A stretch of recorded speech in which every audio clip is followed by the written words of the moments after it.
Hello students, today we will learn about textbook exercise question answer of chapter 11 light, shadows and reflections class 6 CBSE और NCERT science. Student आज हम इस chapter के text book में जो exercise दी गई है उन क्वेश्चन आंसर को समझेंगे और लर्न करेंगे। फर्स्ट क्वेश्चन है student rearrange the boxes given below कि नीचे हमें कुछ बॉक्सेस दिए गए हैं, उन्हें हमें रीअरेंज यानी फिर से क्रम में लगाना, ऑर्डर में लगाना है। किस बेस पर? टू मेक ए सेंटेंस, ताकि एक ऐसा सेंटेंस बन जाए that helps us understand opaque objects, जो हमें ओपेक्यू ऑब्जेक्ट्स को समझाने में हमारी हेल्प करे। एक ऐसा सेंटेंस बन जाए इन बॉक्सेज की हेल्प से। सो स्टूडेंट्स, इन बॉक्सेज को हम इस तरह से क्रम में लगा सकते हैं। सबसे फर्स्ट हम इस बॉक्स को लिखेंगे OPAQ, उसके बाद सेकंड नंबर पे इस बॉक्स का के जो लेटर्स हैं उनको लिखेंगे UE और स्पेस देकर लिखेंगे O। नेक्स्ट हम इस बॉक्स को लिखेंगे BJEC, देन इस बॉक्स को लिखा जाएगा TS और स्पेस देने के बाद M। इसके बाद सेकंड बॉक्स आएगा AKE, देन लास्ट बॉक्स आएगा SHAD, देन फर्स्ट बॉक्स सबसे लास्ट में आएगा OWS। सो स्टूडेंट, इस तरह से एक सेंटेंस बन जाता है आंसर में हमारे सामने कि ओपेक्यू ऑब्जेक्ट्स मेक शैडोज। तो इस सेंटेंस से हम समझ पाएंगे स्टूडेंट्स कि ओपेक्यू ऑब्जेक्ट्स ही शैडो बना सकते हैं। ओपेक्यू ऑब्जेक्ट से शैडो बनाने में शैडो को बनाते हैं और हमें इस सेंटेंस से ओपेक्यू ऑब्जेक्ट का एक मीनिंग समझ में आया कि ओपेक्यू ऑब्जेक्ट शैडो बनाते हैं। सेकंड क्वेश्चन है स्टूडेंट क्लासीफाई करने का मतलब है ग्रुप में डिवाइड करना। द ऑब्जेक्ट्स और मटेरियल गिवन बिलो कि नीचे हमें बहुत से मटेरियल्स और ऑब्जेक्ट्स के नेम दिए गए हैं, इन्हें हमें ग्रुप में डिवाइड करना। कौन कौन से ग्रुप में? एज ओपेक्यू कि ओपेक्यू ऑब्जेक्ट का ग्रुप बनाना है, ट्रांसपेरेंट और ट्रांसलूसेंट कि ओपेक्यू, ट्रांसपेरेंट और ट्रांसलूसेंट इन ग्रुप्स में ऑब्जेक्ट या मटेरियल को क्लासीफाई करना। एंड और लुमिनियस और नॉन लुमिनियस में कि कौन से ऑब्जेक्ट लुमिनियस हैं, कौन से नॉन लुमिनियस हैं। तो 5 कैटेगरी में हमें इन ऑब्जेक्ट्स और मटेरियल को क्लासीफाई करना है जो हमें क्वेश्चन में दिए गए हैं। इनमें स्टूडेंट्स कुछ ऑब्जेक्ट्स के नेम हैं, कुछ मटेरियल्स हैं, जैसे air, water, a piece of rock, a sheet of aluminium, a mirror, a wooden board, a sheet of polythene. ये सब ऑब्जेक्ट या फिर मटेरियल है स्टूडेंट, हमें इन्हें क्लासीफाई करना है किसमें? ओपेक्यू ऑब्जेक्ट में, ट्रांसपेरेंट या फिर ट्रांसलूसेंट में, या फिर लुमिनियस और नॉन लुमिनियस, यानी 5 कैटेगरी में इन सभी ऑब्जेक्ट्स को हमें क्लासीफाई करना है। तो मैंने आपके लिए इन्हें क्लासीफाई कर दिया है। आइए इन्हें वहाँ आंसर में समझ भी लेते हैं। पहले क्वेश्चन में समझ लेते हैं स्टूडेंट इनको आप एक बार। एयर है, वाटर है, ये सब दोनों ही क्या हैं? ट्रांसपेरेंट मटेरियल हैं। ए पीस ऑफ रॉक ओपेक्यू है क्योंकि उसमें से लाइट पास नहीं हो सकती। ए शीट ऑफ एल्यूमिनियम, एल्यूमिनियम क्या होता है स्टूडेंट? एक मेटल होती है जिसमें से लाइट पास नहीं होती, या यूँ कह सकते हैं उसके आर पार हम नहीं देख सकते। ए मिरर, मिरर क्या होता है स्टूडेंट? लाइट को रिफ्लेक्ट करता है या इमेजेस को रिफ्लेक्ट करता है। वैसे तो ओपेक्यू ऑब्जेक्ट भी है, लेकिन इसको अगर हम नॉन लुमिनियस में लिखें तो ज़्यादा बेटर है, क्योंकि मिरर पर लाइट फॉल होती है तब वो उसको रिफ्लेक्ट करता है। ऐसा लगता है कि मिरर में से लाइट आ रही है, बट वो मिरर की लाइट नहीं होती, इसलिए इसे हम नॉन लुमिनियस में लिख सकते हैं। ए वुडन बोर्ड, जो लकड़ी का बोर्ड या गत्ते का बोर्ड होता है स्टूडेंट, या वुडन बोर्ड लकड़ी का जो बोर्ड है वो उसमें भी लाइट पास नहीं होगी। ओपेक्यू ऑब्जेक्ट है। शीट ऑफ पॉलीथीन, पॉलीथीन में से देखेंगे स्टूडेंट थोड़ा धुंधला दिखाई देगा या लाइट उसमें से पार्शली रूप से पार्सली रूप से उसमें से पास होती है, इसलिए इसको हम ट्रांसलूसेंट कहेंगे। ये सीडी देखा होगा स्टूडेंट आपने, चमकती दिखाई देती है जैसे उसमें से लाइट निकल रही हो, बट वो उसकी लाइट नहीं है, वो भी मिरर की तरह लाइट को रिफ्लेक्ट करती है। तो सीडी को भी हम नॉन लुमिनियस में लिख सकते हैं। स्मोक में भी धुंधला दिखाई देगा अगर धुआं छाया हुआ है तो स्मोक क्या है, ट्रांसलूसेंट है।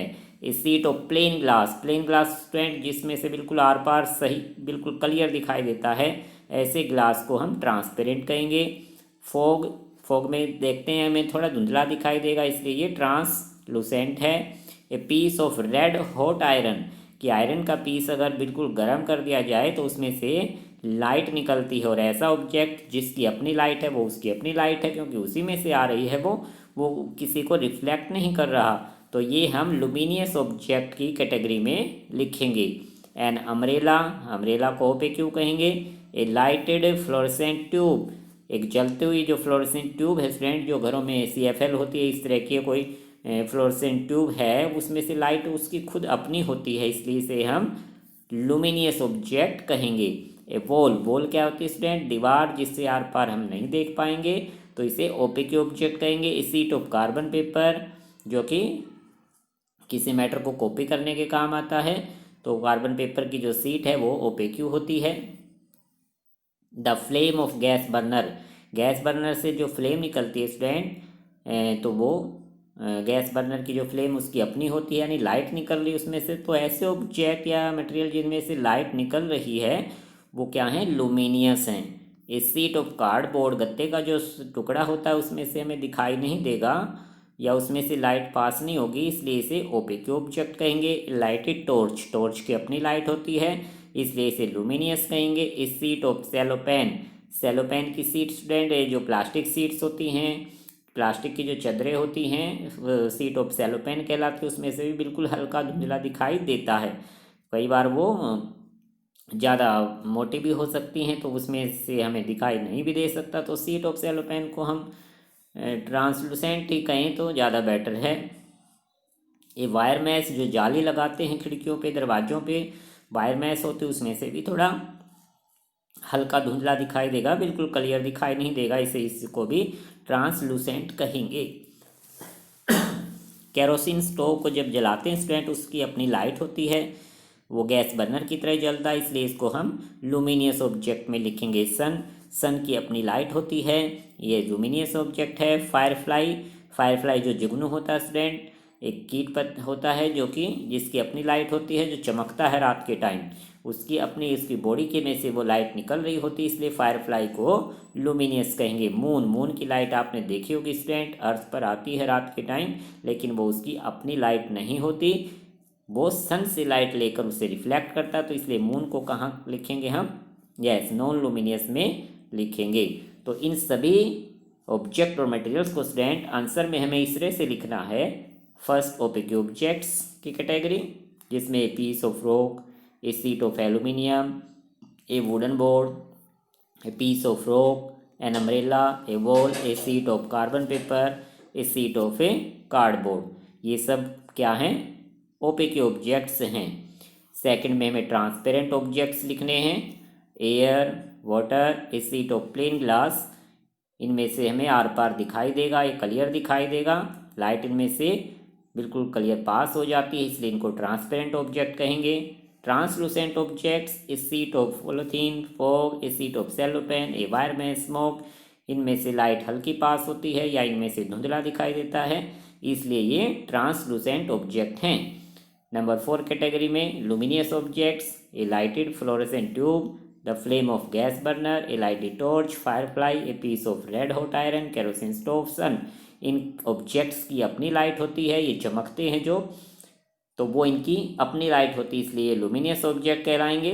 और लास्ट कैटेगरी है नॉन लुमिनियस ऑब्जेक्ट्स की, इसमें mirror, a CD and moon, ये 3 ऑब्जेक्ट्स क्या हैं, नॉन लुमिनियस हैं क्योंकि इनकी अपनी लाइट नहीं होती, ये दूसरी किसी ऑब्जेक्ट की लाइट को रिफ्लेक्ट करते हैं। देखने में ऐसा लगेगा कि ये लुमिनियस है, बट ये इनकी अपनी लाइट नहीं होती, इसलिए नॉन लुमिनियस ऑब्जेक्ट होते हैं। Number 3 question student, can you think of creating A shape that would give a circular shadow if held in one way, क्या सोच सकते हो स्टूडेंट किसी ऐसी शेप के बारे में जो हमें सर्कुलर शेडो देती है?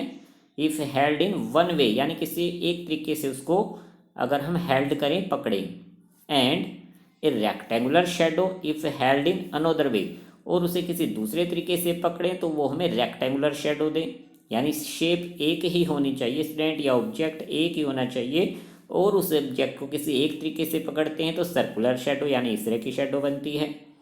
उसी ऑब्जेक्ट को दूसरे तरीके से पकड़ते हैं तो रेक्टेंगुलर शेडो इस तरह की शेडो बनती है। क्या कोई ऐसी शेप हो सकती है स्टूडेंट? यस, ऐसी शेप हो सकती है स्टूडेंट। जितने भी सिलेंड्रिकल ऑब्जेक्ट होते हैं, सिलेंड्रिकल ऑब्जेक्ट कैसे, जिनके जो एंड हैं टू एंड वो सर्कुलर होते हैं नीचे और ऊपर, और बीच का एंड उनका इस तरह से कर्व्ड शेप में होता है, ये सर्कुलर सिलेंड्रिकल ऑब्जेक्ट होते हैं। Yes, A cylindrical object give circular shadow if light falls on it's circular and. इसका जो सर्कुलर एंड है, अगर यहाँ पर लाइट फॉल करेंगे स्टूडेंट तो इसकी शेडो नीचे की तरफ सर्कल ही बनेगी। आप इसे बस समझ सकते हैं, जैसे ये हमने इस तरह से बनाया, मान लो student this is cylindrical object, और इधर से मान लो इस पर लाइट फॉल कर रहे हैं। लाइट की रेज जब इसे टकराएंगी सर्कुलर एंड से तो इसके अपोजिट साइड में यहाँ आकर इसकी शेडो बनेगी, इससे पूरे ऑब्जेक्ट की शेडो दूसरी साइड इस तरह से सर्कुलर शेडो बनेगी। आप इस तरह के ऑब्जेक्ट पर लाइट फॉल करके देख भी सकते हैं। And it gives rectangular if light falls along its length, और इसकी लेंथ की साइड अगर हम लाइट फॉल करते हैं स्टूडेंट, सपोज करो कि ये सर्कुलर सिलेंड्रिकल ऑब्जेक्ट है, ये इसकी लेंथ वाली साइड है। इधर से अगर मान लो टॉर्च से इस पर लाइट फॉल कर रहे हैं ऐसे, तो जब इसके लेंथ साइड में लाइट फॉल होगी तो दूसरी साइड जब इसकी इमेज जो शेडो बनेगी स्टूडेंट वो इस तरह की रेक्टेंगुलर शेडो बनेगी। आप इसे करके भी देख सकते हो, किसी सिलेंड्रिकल ऑब्जेक्ट की हेल्प से आप इसे समझ सकते हैं। जैसे मैंने समझाया कि इसके सर्कुलर एंड पर जब लाइट फॉल करेंगे तो सर्कुलर शेडो बनेगी, और लेंथ की साइड पर लाइट फॉल करेंगे तो रेक्टेंगुलर शेडो बनेगी। लास्ट क्वेश्चन है student, question number 4। In a completely dark room, कि रूम में बिल्कुल अंधेरा है, if you hold up a mirror in front of you, और आपने अपने सामने एक मिरर को पकड़े हुए है, will you see a reflection of yourself in the mirror, क्या आप मिरर में अपने रिफ्लेक्शन को यानी अपने इमेज को देख पाओगे स्टूडेंट? क्या सोचते हो आप इस बारे में? डार्क रूम के अंदर क्या हमें मिरर में अपनी इमेज दिखाई देगी student? No, we will not be able to see our reflection in the mirror, कि मिरर के अंदर हम अपने रिफ्लेक्शन को नहीं देख पाएंगे in a completely dark room, क्योंकि रूम में बिल्कुल अंधेरा है। Image is formed by a mirror due to the reflection of light from any object, कि किसी ऑब्जेक्ट से लाइट मिरर पर पड़ती है तभी मिरर उसके रिफ्लेक्शन को दिखा सकता है।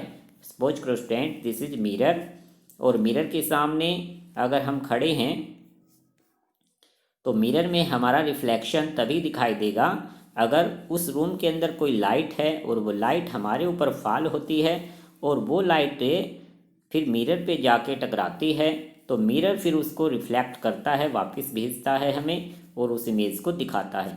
बट स्टूडेंट रूम में बिल्कुल अंधेरा है, ओनली मिरर है, और कोई हम अगर उसमें खड़े हैं रूम में तो हम अपने रिफ्लेक्शन को मिरर में नहीं देख पाएंगे। सो स्टूडेंट्स आज आपको टेक्स्ट बुक के एक्सरसाइज क्वेश्चन आंसर 1 to 4 अपनी फेयर नोटबुक में नोट करने हैं और इन्हें अच्छे से लर्न करना है समझते हुए। Okay student, thank you.